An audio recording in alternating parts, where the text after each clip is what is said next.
satu masjid, ya, satu musola, satu ruangan, semuanya berbagi. Nah, ini kan sesuatu yang sangat indah yang diajarkan oleh Nabi Muhammad SAW lewat tadi motivasi beliau SAW kepada para sahabat, meskipun nggak punya, tidak diajari untuk menyerah.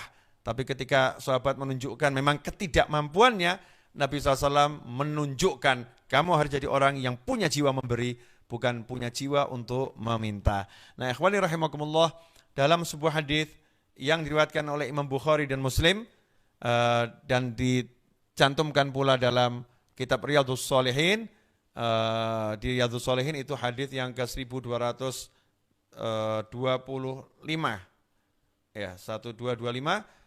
Wa an Ibnu Abbas radhiyallahu anhuma qala kana Rasulullah SAW ajwadan nas wa kana ajwadu ma yakunu fi Ramadan hina yalqahu Jibril wa kana yalqahu Jibrilu fi kulli lailatin min Ramadan fayudarisuhul Quran.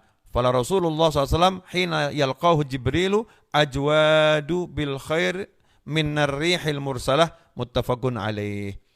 Ini dikatakan oleh Sayyidina Abdullah bin Abbas radhiyallahu taala anhuma, bahwasanya dahulu Rasulullah SAW adalah manusia yang paling dermawan.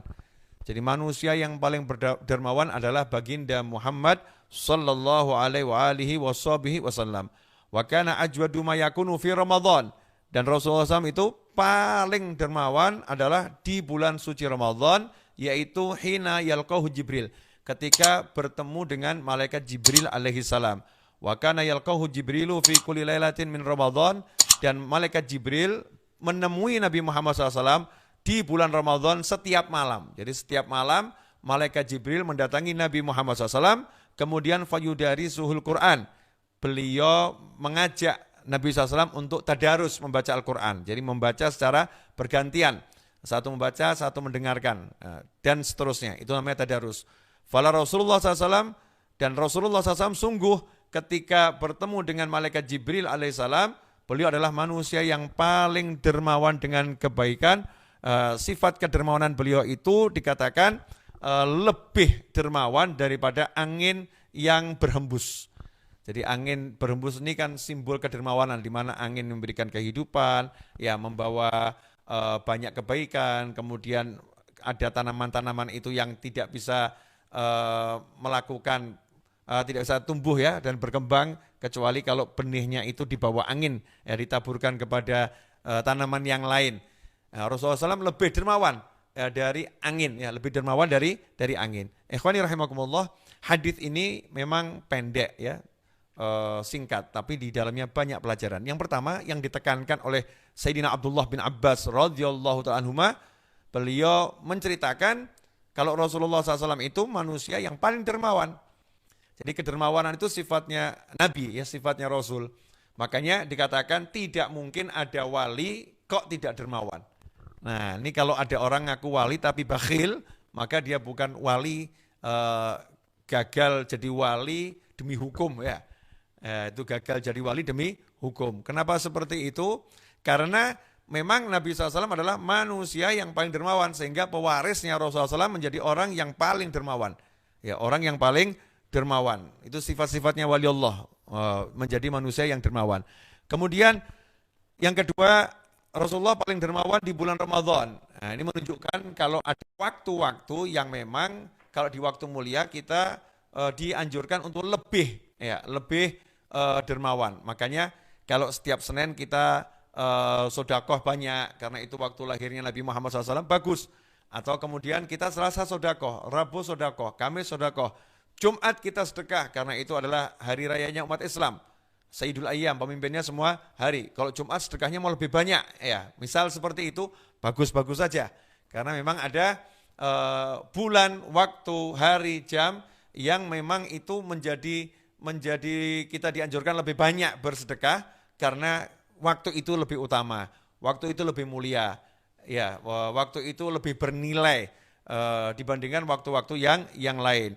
Kemudian ikhwani rahimakumullah, hina yalqahu Jibril, Nabi SAW sangat dermawan melebihi waktu-waktu yang lain adalah ketika bertemu dengan malaikat Jibril alaihissalam. Di sini ada pelajaran, kalau ketemu orang soleh, ya, ketemu orang yang baik, kita dianjurkan bersikap lebih dermawan. Ya, ketemu orang soleh, kita dianjurkan melakukan lebih banyak kebajikan, ya, melakukan lebih banyak kebaikan. Kemudian juga dalam hadis ini ada pelajaran malaikat Jibril alaihissalam ketemu dengan Rasulullah SAW setiap malam. Nah, ini dalil bahwasanya kita boleh mengunjungi orang soleh, sering mengunjungi orang soleh dengan catatan tidak mengganggu. Ya, mengunjungi orang soleh itu sering dengan catatan tidak mengganggu.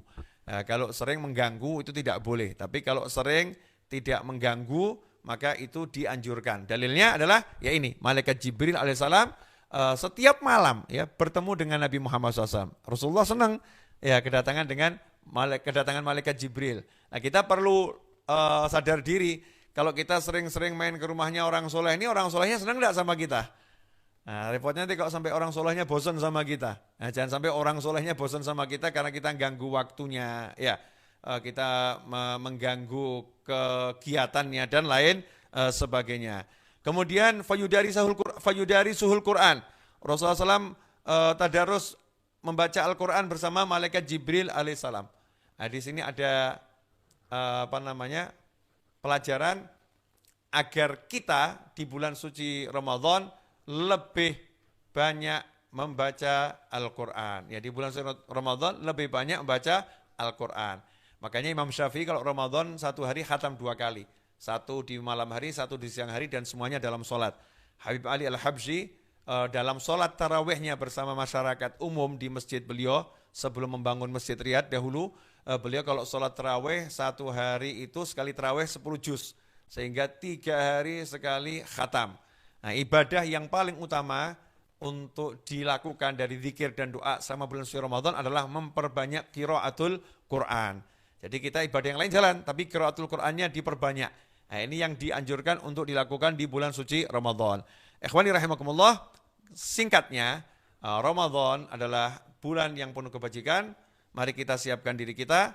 Ya, untuk apa? Banyak berderma, banyak membantu, ya, banyak menolong orang, dan banyak membaca Al-Quran.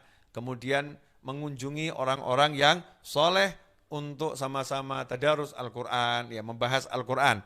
Inilah yang dilakukan oleh Nabi Muhammad Sallallahu Alaihi Wasallam bersama malaikat Jibril dan juga bagaimana Rasul bersama